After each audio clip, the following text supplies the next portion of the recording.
Zdravo, poslušalke in poslušalci, bralke in bralci Večera. Veseli smo, da ste v naši družbi.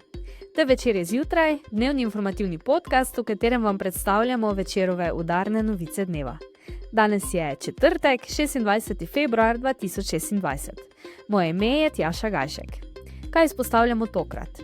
Zaradi strahu pred dolgotrajnimi krediti številni mladi kljub rednim dohodkom oklevajo pri nakupu stanovanja. O darovanju organov še vedno ne vemo dovolj, sploh pa se o tem ne pogovarjamo. Bo pisanje z roko preživelo ali postalo eksotično kot kaligrafija? Naročite se na naš podcast, da boste obveščeni ob izdaji naslednje epizode. Vse skozi smo z vami na vecer.com. Čeprav imajo redne dohodke, mnogi mladi oklevajo pri nakupu stanovanja. Strah pred negotovostjo in stroški jih potiskajo v najem, kjer stabilnosti prav tako ni. Parov kot sta Jakob in Teja iz današnjega članka v našem časopisu, mlad par z rednima službama brez lastnega doma je zato veliko. Najemnine v Ljubljani, kjer za dvosobno stanovanje z balkonom zahtevajo tudi 900 ali 1000 evrov, se jima zdijo previsoke.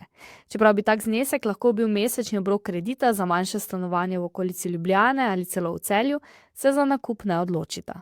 Dolgoročni kredit za 20 ali 30 let se jima zdi preveliko breme in tveganje. O tem paru in podobnih parih ter nasploh o mladih, ki se borijo z nepremičninskim trgom, piše naša novinarka Sanja Verovnik. Sanja, nekaj smo že povedali, zakaj se torej mnogi mladi kljub rednim dohodkom ne odločijo za nakup stanovanja? Ja, zakaj torej mladi kljub rednim dohodkom, celo 2 plačama, se ne odločijo za nakup stanovanja? Razlogi seveda so različni, ampak dejstvo je, da večina mladih z nakupom odlaša predvsem zaradi visokih cen nepremičnin.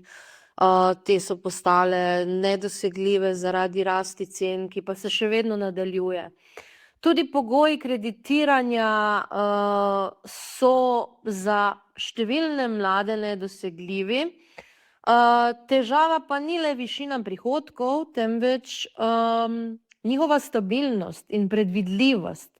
Tudi krediti na več let, celo desetletij, pomenijo za mladino veliko tveganje v razmerah negotovih zaposlitev. Zato se ne želijo zavezati torej za 20-30 let. Nekateri pa tudi dajejo prednost pred lastnim domom, potovanjem, zabavam, avtomobilom, torej preden si pač ustvarijo družino. Kakšno vlogo pa ima pri reševanju stanovanjskega vprašanja družinska pomoč? Ja, najnovejše raziskave kažejo, da 79% oziroma celo več mladih pričakuje, da jim bojo finančno pri nakupu stanovanja pomagali starši, stari starši, celo tete in drugi ostali družinski člani. To pomeni, da je dostop do lastnega doma pogosto odvisen od družinskega zaledja. Seveda vsi te sreče, da bi jim družina pomagala, nimajo.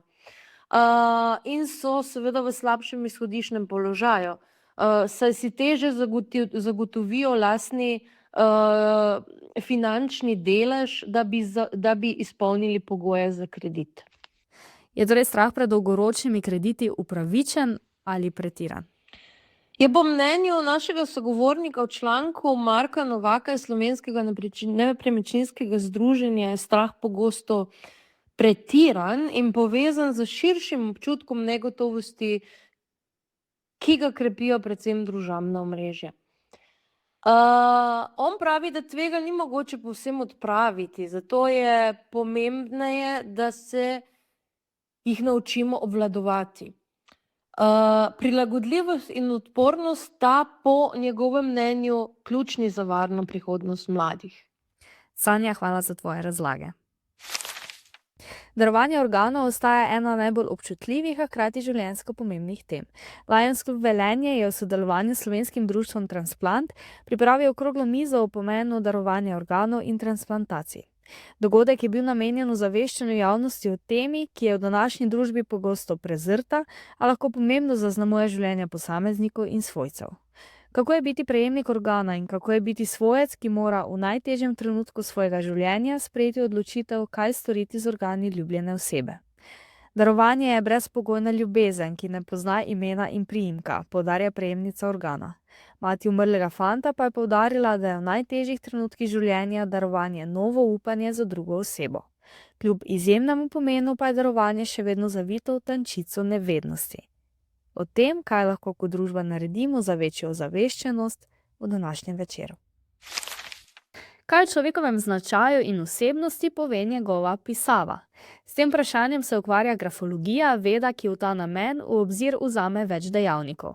Med drugim pritisk konice pisala, nagnjenost pisave, njeno polnost ali mršavost in tako naprej. Da je grafološka analiza eno izmed zanimivih psihodiagnostičnih sredstev za spoznavanje sebe in drugih ljudi, menijo v društvu Radi pišemo z roko, kjer opravljajo grafološke analize in izvajajo izobraževanja. V spredju take analize ni, kaj je napisano in ali je to napisano lepo, temveč torej pisava. Niti dva človeka na svetu namreč nimata enake pisave. Toda, tako pravijo grafologi, drži, da imajo ljudje s podobnimi grafičnimi znaki podobne značilnosti. Saj je pisava človeška aktivnost, ki jo določa glava, roka pa je le pisalni instrument. Ob tem je treba dodati, da psihologija kot znanstvena veda grafologije ne priznava kot resne znanstveno utemeljene discipline. Toda vendarle, koliko v vsakdanjem življenju ta pisalni instrument sploh še uporabljamo? Ali z roko podpišemo vsaj čestitke, delamo nakupovalne sezname ali si puščamo sporočila? Če smo v prejšnjih letih poročali o upadu pisanja z roko, se ta trend na srečo ustavlja, saj se v šolah in vsakdanjem življenju pisanje z roko še ni povsem ustavilo, meni predsednica društva Radi pišemo z roko Nadja Lazar. Celo nasprotno, v deželah, kjer je digitalizacija najprej posegla v izobraževalne ustanove, se uporaba ekranov umika in vrača se pisanje z roko.